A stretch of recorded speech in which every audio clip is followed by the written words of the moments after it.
এই কার্তিক মাস, শান্ত সন্ধ্যা, বাতাসে হালকা প্রদীপের ঘ্রাণ। ভক্তেরা ভগবানের সামনে একের পর এক প্রদীপ জ্বালাচ্ছে, আর সেই আলোয় জ্বলজ্বল করছে তাদের মুখ, আশায়, ভক্তিতে, প্রেমে। শাস্ত্রে বলা হয়েছে কার্তিক মাসে এক প্রদীপ দান করলে হাজার জন্মের পাপ নাশ হয়। এমনই এক মাস যেটাকে বলা হয় দামোদর মাস, কারণ এই মাসে মা যশোদা তার ভক্তি দিয়ে ভগবান কৃষ্ণকে বাঁধলেন। এই মাস মানে ঈশ্বরকে ভালোবাসার দড়িতে বেঁধে ফেলা। গোকুল গ্রামের এক ভক্ত ছিল, নাম ব্রিজেশ। গরিব মানুষ, কিন্তু ভক্তিতে ভরপুর। প্রতিদিন সকালে তিনি নদীতে স্নান করতেন, তারপর একটা প্রদীপ নিয়ে ভগবান দামোদরের মন্দিরে যেতেন। একদিন কার্তিক মাস শুরু হলো, গ্রামের সবাই প্রদীপ দান করছে, ফুল ফল নানা আয়োজন। ব্রিজেশের ঘরে তেলও নেই, প্রদীপটাও পুরনো, শলাকা ভাঙা। তিনি ভাবলেন, প্রভু, আমার কাছে কিছুই নেই, কিন্তু মন আছে। যদি এই মনটাই আপনাকে দিই, আপনি কি নেবেন? রাতের আধারে ছোট্ট প্রদীপটা নিয়ে দাঁড়ালেন মন্দিরের সামনে। এক ফোঁটা তেল, একটা তুলোর টুকরো আর ভক্তির আগুন।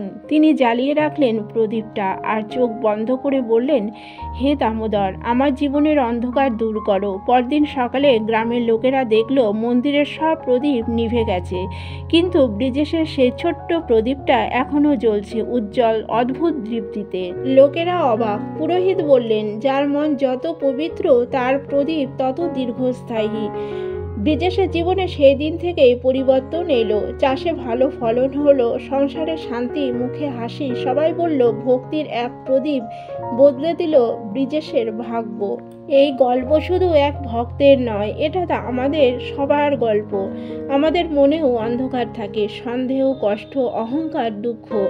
দামোদর মাসে আমরা যখন একটি প্রদীপ জ্বালাই, সেই আলো শুধু ঘর নয়, হৃদয়কেও আলোকিত করে। প্রদীপ জ্বালানো মানে অন্ধকারকে চ্যালেঞ্জ করা, হতাশার মাঝে আশার আলো জ্বালানো, আর ঈশ্বরকে বলা, আমি তোমার দিকেই হাঁটছি। শাস্ত্রে বলা হয়েছে, কার্তিকে প্রদীপ জ্বালালে ভগবান কৃষ্ণ বলেন, আমি সেই ভক্তের হৃদয়ে চিরকাল থাকব। এই কারণে দামোদর মাসকে ভক্তির রাজা বলা হয়। এই মাসে করা প্রতিটি ভালো কাজ, প্রদীপ দান, জপ, নাম সংকীর্তন, দান, সেবা, সব কিছুর ফল হয় অসীম। যেমন বীজ অল্প কিন্তু গাছ দেয় হাজার ফল, তেমনি এই মাসে ছোট কাজেও ঈশ্বর অসীম অনুগ্রহ দেন। তুমি যদি এই মাসে একটি প্রদীপ জ্বালাও, তাহলে সেই আলো বলবে তোমাকে, তুমি একা নও, তোমার প্রতিটি দুঃখে কৃষ্ণ তোমার সঙ্গে আছেন। তুমি যদি এক ফোঁটা ঘি বা তেল দিয়ে ভগবানের সামনে প্রদীপ দাও, তবে সেই তেল দিয়ে তোমার জীবনের দুঃখ গলে যাবে, যেমন আলো জ্বলে তেলের দহনে। কার্তিক মাস মানে নিজেকে বদলে ফেলার মাস, ভক্তির আলোয় নতুন জীবন শুরু করার মাস। দেখো, মন্দিরে ছোট প্রদীপের আলোয় কৃষ্ণের মুখে কি প্রশান্তি। তুমি যদি অন্তর দিয়ে সেই আলো দেখো, তাহলে দেখবে কৃষ্ণ হাসছেন তোমার দিকে তাকিয়ে, তোমার ভক্তি গ্রহণ করছেন। তার চোখে থাকবে সেই একই ভালোবাসা যেটা তিনি অনুভব করেছিলেন মা যশোদার থেকে। তুমি শুধু বিশ্বাস রাখো, এক প্রদীপ যথেষ্ট, যদি তাতে ভক্তির আগুন থাকে।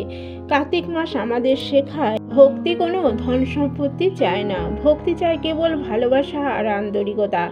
আজ তোমাদের হৃদয়ে একটা প্রদীপ জ্বালো, বলো, হে দামোদর, এই আলোয় তুমি এসো, আমার জীবনও ভরাও।